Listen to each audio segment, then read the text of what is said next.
The basement was cold and smelled faintly of damp concrete and solder. Rows of monitors flickered, casting blue light over tangled wires and stacks of coffee-stained notebooks. In the center sat Daniel Cole, his fingers flying over a mechanical keyboard, eyes bloodshot from hours of staring at code and scrolling through endless digital trails. On the main screen, a folder labeled "They Took Her" sat open, containing files of chat logs, screenshots, social media profiles, and audio recordings. Daniel's pulse pounded in his ears as he read through the messages again, the ones that had haunted him since the night his sister Emily had died. He remembered finding her lifeless body, the way the color had drained from her skin, her phone still vibrating with messages she would never read. The authorities had called it a suicide, the result of cyberbullying, as if it were a passing phenomenon, a trend to be analyzed in think pieces. But to Daniel, it was murder. His sister had been targeted, broken down piece by piece, and discarded like garbage. In the days after her death, he'd grieved, isolated, raged. But grief was a thin blanket over a deeper, festering rage. Daniel had always been gifted with computers, a mind that could untangle the tightest digital knots. Now he put those skills to use, not for justice, but for revenge. He didn't go to the police. He didn't call a lawyer. He didn't scream at the heavens. He opened his laptop and began to build his revenge. Through careful tracing of IP addresses, compromised routers, and social engineering, he identified the members of the ring that had tormented Emily. They hid behind anonymous profiles, smug and untouchable, believing they were invisible. Daniel peeled away their digital masks, one by one, until he had names, addresses, and detailed profiles. The ring wasn't a faceless horde of trolls. It was a tight group, bound together by shared malice and cruelty. There was Tyler Grant, the ringleader, charismatic and manipulative, whose carefully curated online persona masked a life of petty crime and emotional sadism. There was Mia Summers, an influencer who weaponized her following to harass targets, twisting truth into viral lies. Connor Hayes, a failed YouTuber, always chasing attention, always ready to kick someone when they were down. Lisa Brenner, a software developer brilliant and cruel who engineered digital traps to push victims into despair. And finally, there was Kevin Doyle, a quiet enabler who ran the server where their torment played out, who watched but never intervened. Daniel studied them like a predator tracking prey. He hacked their phones, their social media, their cameras. He learned their fears, their secrets, their private shames. He didn't plan to confront them directly. That would be too simple, too clean. No, he would make them unravel themselves. He would pull strings, whisper lies, feed their paranoia until they tore each other apart. The first thread he pulled was on Tyler. Daniel doctored screenshots of private messages between Tyler and Mia, suggesting an affair that would infuriate Mia's boyfriend and her followers. He injected subtle manipulations into Tyler's social media, planting rumors of theft, betrayal, and deception. Then he leaked carefully chosen images to an influencer gossip site, sparking whispers that grew into accusations. Next, he moved to Mia. He hacked into her cloud storage, pulling out private videos and photos she had carefully hidden.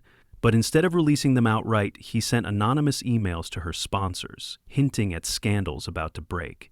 He faked correspondence from her agent, suggesting betrayal and sabotage. He seeded her fan base with rumors of her duplicity, watching as they turned on her with the same ferocity she had once unleashed on Emily.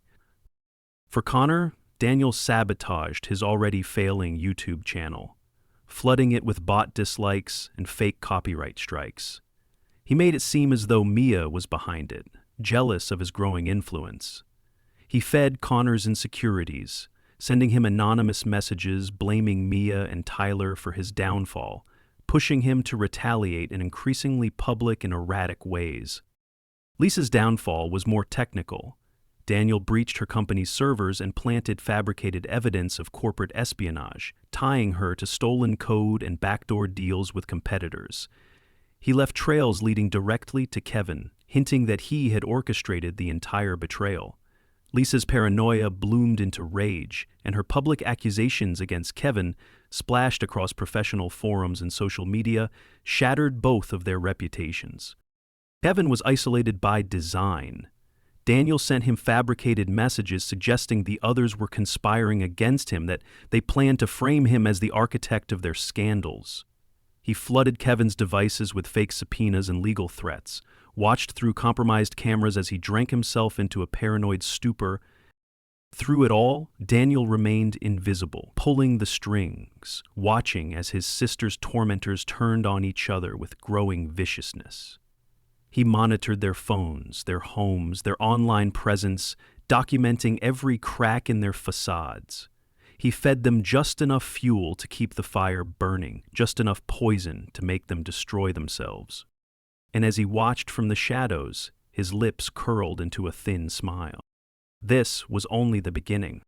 Daniel sat in his dark apartment, the glow of his screens illuminating his face, hollowed by sleepless nights and sharpened by purpose. His fingers danced over keyboards, launching scripts and scanning code as he tracked the unraveling threads of the ring. The poison was taking effect. Tyler Grant's facade cracked first. The rumors Daniel seeded about him and Mia had burrowed deep, and soon Tyler's carefully managed online persona turned defensive, erratic. He fired back with denials, accusing Mia of betrayal, his tone shifting from composed to panicked. Screenshots Daniel had fabricated showing Tyler's alleged messages to underage fans began circulating on message boards, stoking the fire. Tyler's sponsors distanced themselves. His friends stopped returning his calls. Daniel watched him pace in his high-rise apartment through his hacked security camera, the way he punched walls and shouted into empty rooms. Tyler's paranoia spiraled, and when Mia publicly called him out for being a predator, it shattered what little credibility he had left. Mia's downfall was messier. The leaked nudes and scandalous videos Daniel had pulled from her cloud were released in small doses, each more damning than the last. Anonymous accounts posted them, and Daniel fed the outrage with fake comments and hashtags, whipping her followers into a frenzy. Brands dropped her, her fan base turned against her, and her influencer empire crumbled. He could see her through her laptop camera, sitting on the edge of her pristine bed, makeup smeared, tears carving lines through her foundation. Her phone buzzed endlessly with messages she couldn't stop. Daniel let her sit in the boiling panic of realizing her power was gone. Her name now associated with scandal and disgrace. Connor Hayes was next. His small-time YouTube channel collapsed under the fake strikes and bot dislikes. The hint that Mia had orchestrated the takedown was all it took to light the fuse. Connor began ranting in live streams, calling out Mia and Tyler, demanding explanations. Daniel amplified his rants with bot accounts agreeing, fueling his paranoia until he crossed the line from public outrage to threats. Connor's final stream before his ban was a mess of slurred words and accusations. He named names, but the platform cut him off, suspending his account. Daniel left him alone in his apartment, drowning in rage and self-loathing. The very audience he craved now turned against him. Lisa Brenner's paranoia was a masterpiece of digital sabotage. Daniel injected malware into her company's systems, sending fake reports to her superiors that implicated her in data breaches and backdoor deals. The carefully forged evidence suggested that Kevin was her co-conspirator. Lisa's responses were frantic, her online presence filled with defensive posts and accusations against Kevin. Her colleagues distanced themselves, her professional reputation disintegrating. Daniel watched her late-night panic as she tore apart her home office looking for listening devices. Her face, pale and slick with sweat. Kevin Doyle, always quiet and cautious, became increasingly erratic. The fake legal notices Daniel sent to his home had him spiraling into paranoia. He drank heavily, isolated himself, and when Lisa's public accusations landed, he snapped. He sent her threatening emails, left rambling voicemails accusing her of betrayal. Daniel was there to record it all. Through it all, he remained a ghost. His hacks were flawless, his traces covered, his manipulations perfectly timed. He didn't just destroy their reputations, He made them believe it was each other's fault. He whispered through fake accounts, slipped lies into their inboxes, and watched as they self-destructed. But it wasn't enough. Daniel's mind, sharpened by obsession and grief, demanded more. It wasn't enough to watch them fall. He wanted them to feel what Emily had felt: betrayal, isolation, hopelessness. He wanted to see the light leave their eyes, the same way it had left hers. He planned the next phase with clinical precision. He would drive them into each other's arms, then into each other's knives. Daniel created a fake group chat, posing as a whistleblower, claiming to be an insider ready to expose the ring. He sent them each a message warning them that someone within their circle was feeding evidence to the authorities. Paranoia surged. Tyler blamed Mia. Mia accused Connor. Lisa targeted Kevin, and Kevin, drunk and broken, lashed out at all of them. Their online messages turned venomous. Daniel leaked screenshots of their private chats to each other, further fueling their hatred. Each believed the others were framing them, selling them out, conspiring to bury them. When Tyler threatened to fix things, Daniel planted messages making it appear as though Mia was planning to expose him to save herself. He lured Tyler to Mia's apartment with a fake email, claiming she wanted to reconcile and clear the air. Daniel sat in his apartment, monitoring the feeds from hacked security cameras, as Tyler stormed into Mia's building, his rage barely contained. Mia, panicked and overwhelmed, believed Tyler was coming to harm her. She grabbed a kitchen knife.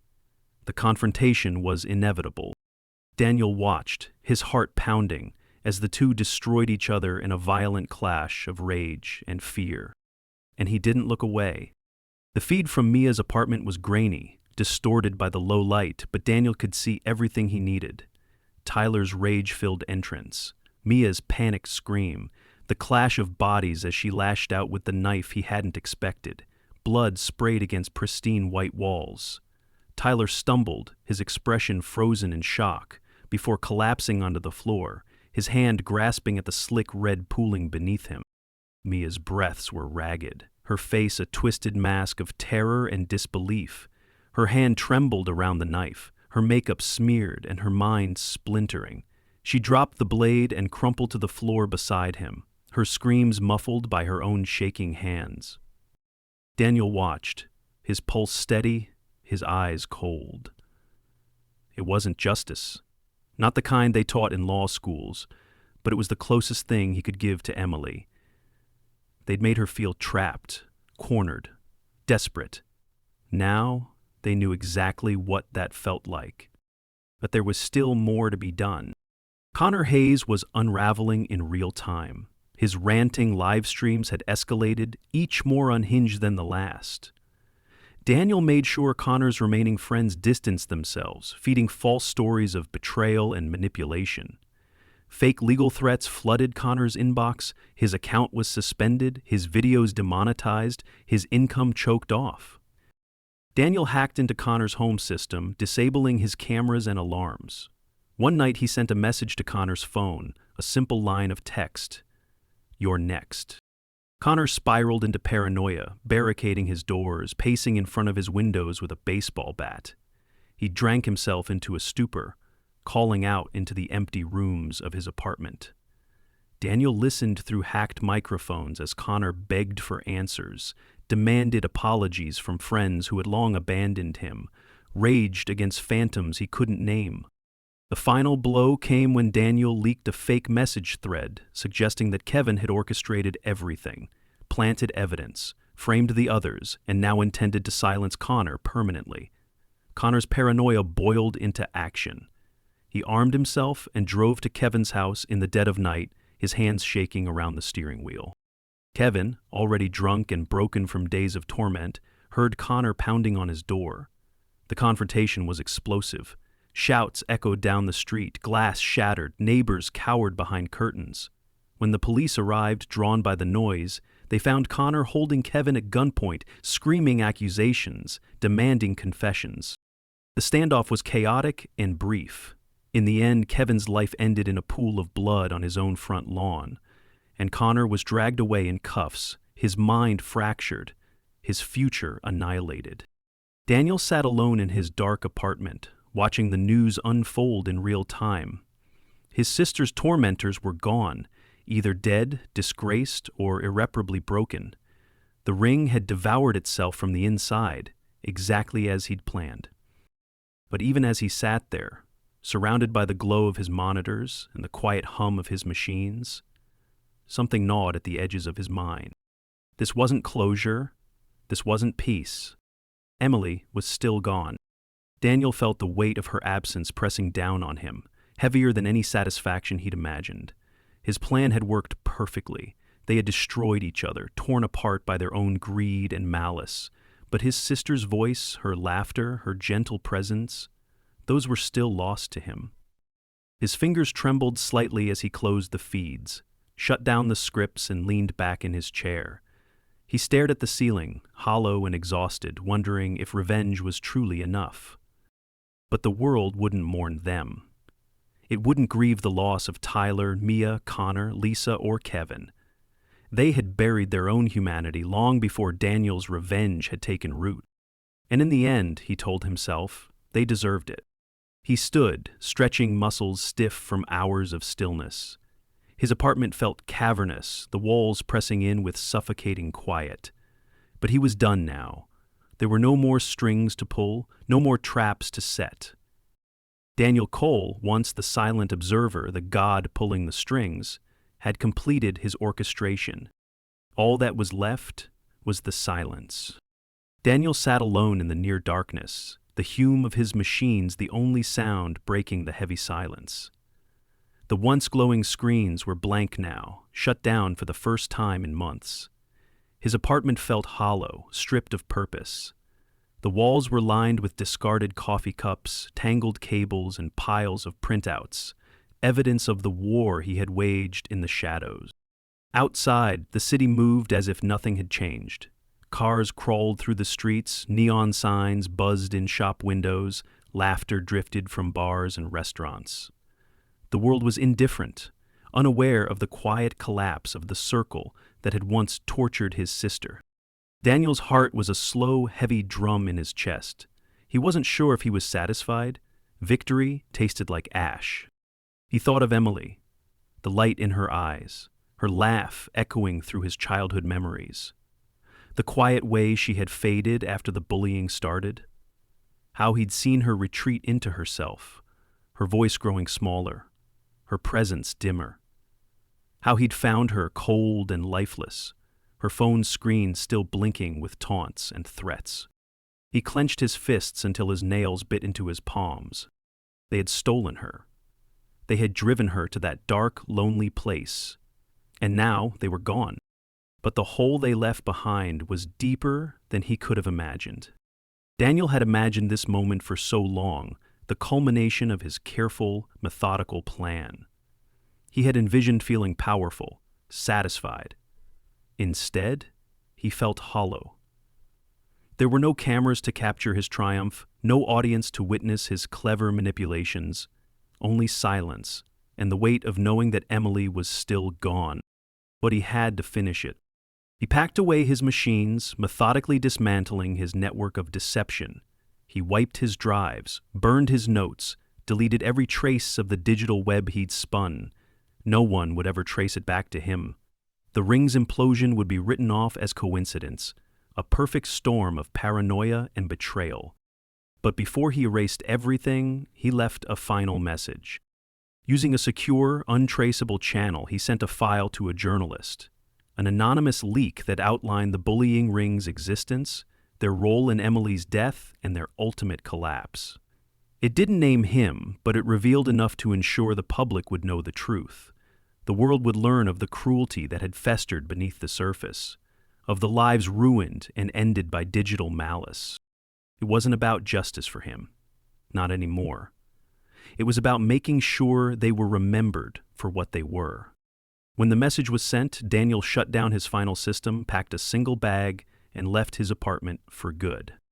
He moved through the city like a ghost, his figure lost in the crowd. The night air was cold against his skin, but he welcomed it. For the first time in years, he felt the weight of his obsession lifting, replaced by a quiet, hollow peace. He boarded a bus leaving the city, his face turned toward the window as the skyline faded into the distance. He didn't know where he was going. He didn't care. All that mattered was that it was away from the memories, away from the machines, away from the faces of those who had driven Emily to her grave. Weeks passed.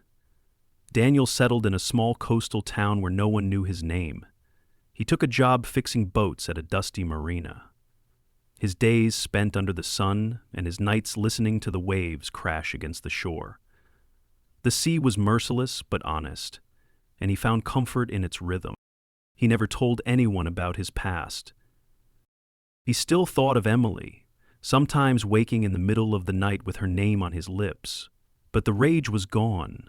The need for vengeance had burned itself out, leaving only the quiet ache of loss. One morning, he stood at the edge of the pier, watching the sunrise paint the water in gold and crimson. He let the cold breeze wash over him, filling his lungs with air untouched by the city's smog. He closed his eyes and whispered her name one last time. For the first time in years, he let himself cry, not for revenge, not for rage, but for her, for the sister he had loved, the sister he had lost. And when the tears dried, he turned from the sea, squared his shoulders, and walked away. Not a hero, not a villain, just a man, carrying the weight of what he had done, stepping forward into whatever future lay ahead. And this time, it would be a future of his choosing,